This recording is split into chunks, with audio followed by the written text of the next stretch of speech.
These are the three most important mentors I've had in my life and some of the life lessons that I learned from them.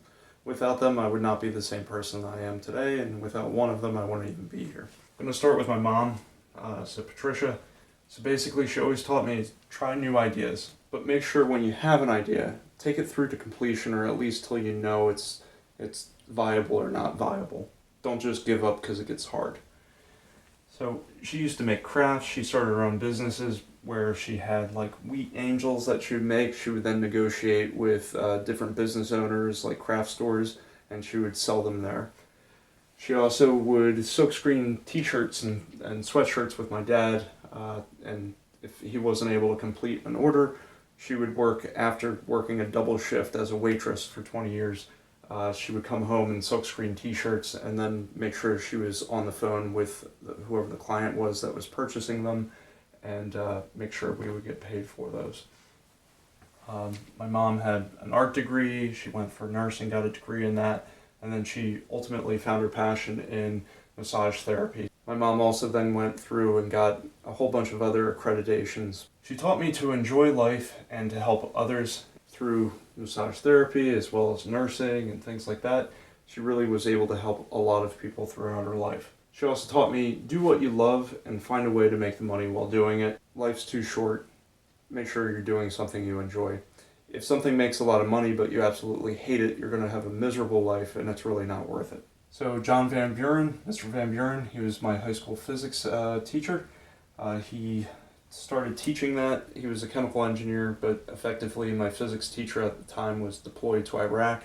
So in order to hold the position for that teacher, he took a part-time position as the physics teacher till the deployment was done, and my other teacher would be able to return. He taught me basically, we went around a lot of people that were extremely wealthy, tens of millions of dollars.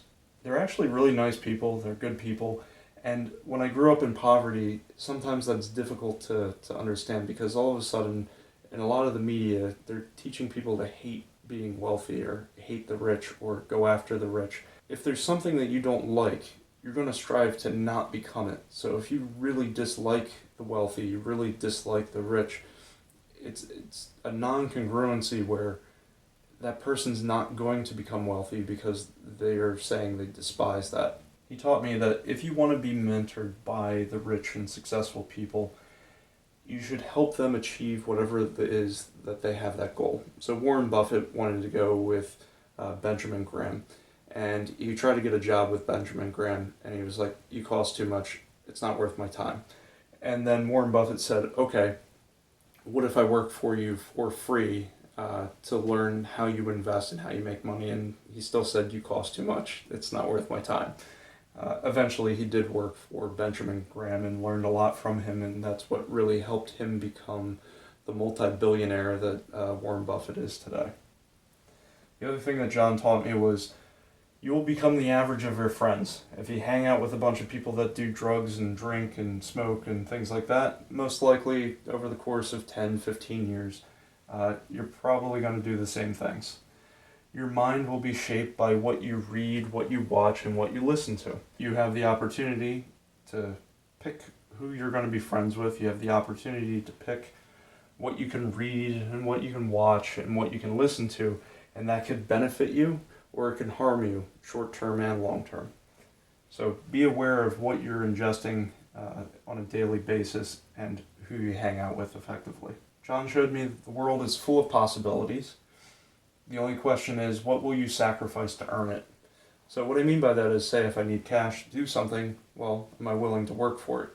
If I want to travel, how could I do that? So while being in college and being fairly broke, I had an online business, and John would mentor me through that.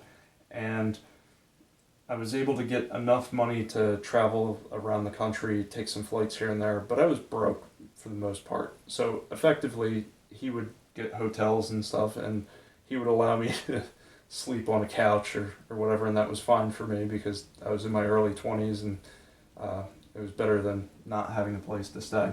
Jerry Mafia, or Professor Mafia, he was a chemical engineer. He was always interested in science and chemical engineering and taught that it could be fun. I would work with him with a lot of liquid nitrogen to make artificial tissues, artificial skin. We would make high surface area catalysts and some other things. I also volunteered with them to put on rocket demonstrations and work with the Society of Women Engineers to get people interested in that, as well as high school students and other people. We did a lot of volunteer activities as well. He just loved solving meaningful problems to help people, and you could really tell that he was a good person. So the reason why I chose chemical engineering over mechanical engineering was I met Jerry Mafia, and effectively he just loved life. He loved doing research, he loved working with students, and I looked at that as 30, 40 years from now in my career, do I want to love what I do? And the mechanical engineer that was there, basically, he hated life. Like, he was absolutely miserable. And what I asked myself when I was 18 or so was, do I want to look like someone that enjoys their life and they love the decisions they've made, or do I want to be someone that looks miserable and hates life? That's why I chose Chemi. It was actually because of Jerry Mafia. He used to design a lot of oil refineries, and he would run through business cases with us, and we'd also go through and design refineries with him and go through business cases, and we would go through a thought process of, okay, if you want to start a business and you need a refinery, you need cooling water. So if you need a lot of cooling water, you don't want to do that in the middle of a desert where water is expensive. You want to do that near an ocean or a sea or a bay or a river. If you're worried about your payback, so a lot of these refineries, say, might be in the Middle East, and if they're in the Middle East, there may be a conflict. How quickly can you get the money back? Do you think there will be a conflict within that period of time? He would go through a whole bunch of business cases that were a bit wacky, but it's a good thought process to think about what risks are. He also taught me to negotiate with various jobs and employers. When you're still in college, you might not think you have the ability to negotiate, but I was able to negotiate. He also helped me to get side jobs. I was his research assistant for a number of years, and then he would also help me get jobs in refineries if they needed somebody for a small project for a couple of months. There was another instance where there was some computer programming that somebody needed, and he didn't want to necessarily spend the time with them, so I was able to negotiate that. And it was kind of funny because I knew the person from some of the work I was doing was going to make about $100,000 if the patents got approved, and he was only willing to pay me like $360 for me to do some work over the weekend, but it was critical for him to get the money, otherwise he couldn't get the $100,000. So then we negotiated $720 if he got approved. So he paid me half up front and then half after the approval. So I made $720 in the course of maybe like 20 hours or something sitting in my underwear. There was a couple of instances where we would be traveling over to Singapore or the Middle East to help some oil refineries, and he would actually pay me to make his slide decks and things like that so that it would free up his time to do other things, and it really helped me out because when you're in college, you're pretty much broke. So between the three of these, they were really critical mentors in my life and taught me a lot of life lessons at an early age. So thank you for watching. Please subscribe. I cover financial topics such as how to make money, how to invest, how to save money on taxes, and basically how to start businesses. So if you're interested, please join us and have a great day.